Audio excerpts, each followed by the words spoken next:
India के captain Surya Kumar Yadav से हाथ क्यों नहीं मिलाया था?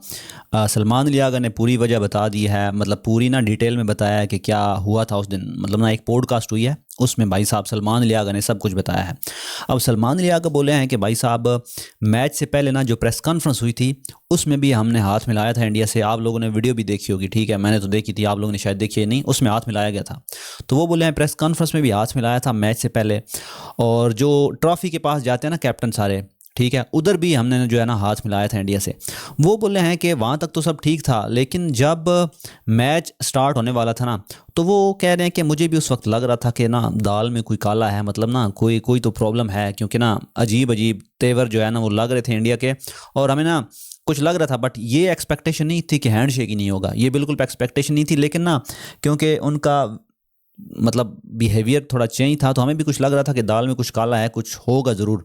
लेकिन उससे पहले सब मामला ठीक थे। अब वो बोल रहे हैं कि जब हम लोग गए ना टॉस करने के लिए सूर्या कुमार यादव के साथ, ठीक है, तो उससे पहले भाई साहब मुझे ना जो रेफरी नहीं होता जो टॉस वास करवाते हैं वहाँ पे, पता है आपको, 2-3 खड़े होते हैं। तो रेफरी ने ना सलमान लियागा को बोला कि भाई साहब हैंड शेक नहीं होगा आज, ठीक है। तो सलमान लियागा ने कहा कि ठीक है, नहीं होगा तो ना हो, मुझे भी कौन सा शौक है, होगा तो कर लेंगे, नहीं होगा तो नो प्रॉब्लम। यानी मुझे भी कोई, मैं वो पीछे मरा नहीं जा रहा कि हैंड शेक करो या ये क्या हो रहा। सलमान लियागा ने उसने मुझे बोला हैंड शेक नहीं होगा, मैंने कहा ठीक है, नो इट्स ओके, यानी नो प्रॉब्लम। फिर भाई सब टॉस हो गया, टॉस के बाद हैंडशेक नहीं हुआ और सारा सिस्टम हो गया। तो सलमान लिया आगे बोले हैं कि ठीक है, मुझे मुझे लग रहा था कि उन पर प्रेशर होगा। वो जो सारा इंसिडेंट हुआ था वो ऑपरेशन सिंदूर या उससे पहले जो सब कुछ हो गया था। तो सलमान लियागा ने बोला है कि तब तक भी मुझे लगा कि सब ठीक है, ओके नो प्रॉब्लम, हैंडशेक नहीं हुआ। फिर जब सब कुछ हो गया, मैच शैच ख़त्म हो गया, वो जहाज़ गिराए गुरे सारा कुछ ख़त्म हो गया ना, तो उसके बाद वो बोले हैं कि जब मैच हम लोग हार गए, तो उसके बाद मुझे ना ये था कि अब डेफिनेटली हैंडशेक होगा, क्योंकि ये कंपलसरी है और ये मतलब ना अच्छा इमेज नहीं जाएगा। तो वो कह रहे हैं कि क्योंकि बाद वाली बैटिंग उनकी थी ना इंडिया की, तो उन्होंने रन चेज कर लिए थे, जिसमें वो तिलक वर्मा ने मारा था और साथ उनके वो रिंकू सिंह थे।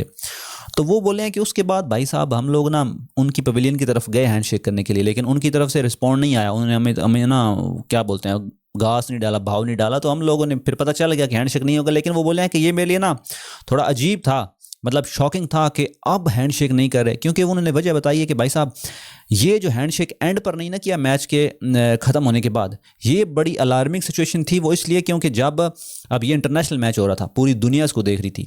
तो सलमान लियागा बोले हैं कि जब बच्चे देखेंगे, ठीक है, कि हैंडशेक नहीं हो रहा, तो उन पर क्या जो है ना क्या इंप्रेशन जाएगा। और उसके बाद वो बोले हैं कि अगर हमारी यानी कि इंटरनेशनल मैच में अगर हैंडशेक नहीं हो रहा, तो भाई साहब आप जस्ट इमेजिन करेंगे अगर कोई क्लब का मैच हो रहा होगा, तो वहाँ पर भी वो लोग हैंडशेक नहीं करेंगे, क्योंकि वो बोलेंगे कि इंटरनेशनल मैच में अगर ऐसा हो चुका है तो यहाँ पर हैंडशेक ना करने से क्या फ़र्क पड़ेगा। तो यानी ये एक ना ट्रेंड सेट हो जाएगा, जो कि बिल्कुल भी अच्छा नहीं है।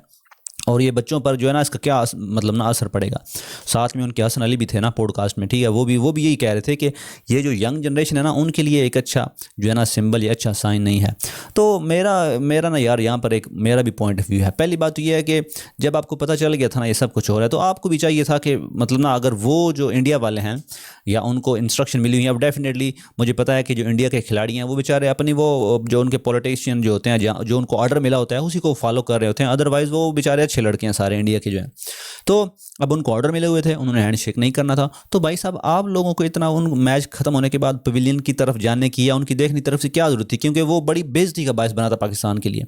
क्योंकि भाई साहब उन्होंने अगर आपको टॉस के वक्त हैंडशेक नहीं किया, तो आपकी क्या मजबूरी थी उनकी तरफ जाने की या करने की। मतलब ठीक है आप लोग अच्छे हो, सलमान लियागा अच्छा इंसान है, उसका दिल था, बट जब आपको वो घास नहीं डाल रहे तो क्या ही ज़रूरत थी अपनी बेइज्जती करवाने की। ठीक है, आप उधर ही रुके रहते। अगर उन्होंने हैंडशेक करना था, जब आप देखते कि वो भी अपनी पवेलियन से आ रहे हैं इधर, तो आप लोग चले जाते, अदरवाइज उधर ही रुकते, नहीं तो दैट्स इट।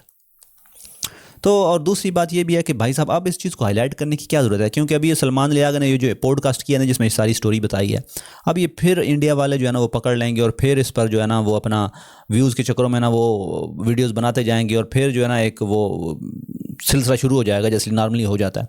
तो ये अब बात ख़त्म हो गई थी, पुरानी हो गई थी, तो उसको रहने देते हैं। एंकर भी जो है ना, मैंने पॉडकास्ट देखी है ना, वो एंकर भी जानबूझ के ना ऐसे सवाल पूछता था कि उसका भी कोई चूरन जो है ना वो बिक जाए। एनीवे सलमान लियागा ने ये पॉडकास्ट किया और उसमें ये सारा बताया कि भाई साहब हैंडशेक करने की ये वजह थी, यानी पहले 2 जगह पे हैंडशेक हो चुका था, प्रेस कॉन्फ्रेंस में भी और ट्रॉफी के पास भी, लेकिन फिर रेफरी ने उनको बताया कि टॉस के वक्त नहीं होगा, और जब मैच ख़त्म हुआ तो उसके बाद उनके लिए शॉकिंग था, क्योंकि वो समझ रहे थे कि मैच के बाद तो एटलीस्ट हैंडशेक होगा, लेकिन उस टाइम इंडिया वाले आए ही नहीं। तो मतलब ये उनके लिए शॉकिंग था। तो ये भाई साहब न्यूज़ थी। अब तक के लिए इतना ही, मिलते हैं नेक्स्ट वीडियो में। Peace out.